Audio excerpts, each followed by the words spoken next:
So having said that, does electron microscopy have the answer to every abnormal muscle or every suspected myopathy? No. EM is diagnostic.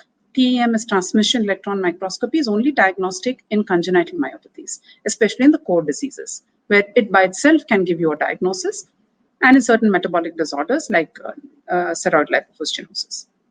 But in the commoner ones, as Dr. Gobel describes it, EM is a wasteful exercise, especially in dystrophies and neurogenic atrophies, so it should not be done.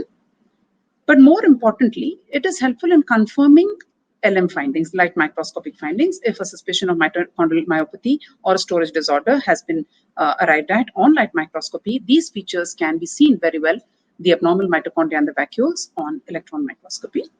Some structures, of course, are seen exclusively at the ultrastructure level, but often it has to be correlated with clinical and light microscopic findings. Independently, it would be difficult to make a diagnosis based on EM alone. Molecular studies are useful, particularly Western blot. Southern blot is used also to detect DNA fragments, and mitochondrial DNA deletion can be identified with Southern blot. Western blot, more importantly, helps in quantifying reduced protein product through the use of antibodies, and the method is usually by a gel electrophoresis.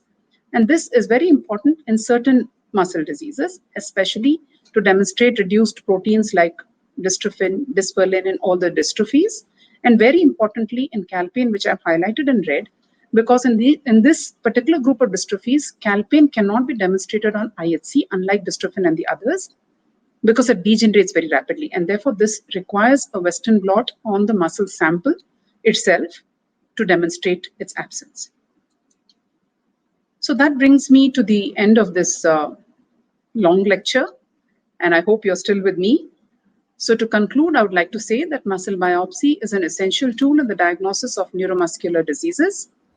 Formalin fixed tissue has very limited use and should not be used as far as possible.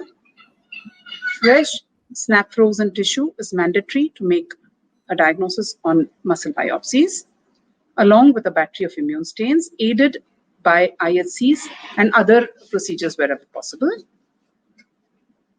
Also, it's important to remember that these 4 diseases do not need a muscle biopsy for diagnosis. A good clinical evaluation, along with molecular studies, can actually give us a diagnosis of Duchenne muscular dystrophy and the others that I've mentioned earlier. EM has a limited role, but can be diagnostic in congenital myopathies. So with this, I think we can go on to the poll question. Dr. Sneh.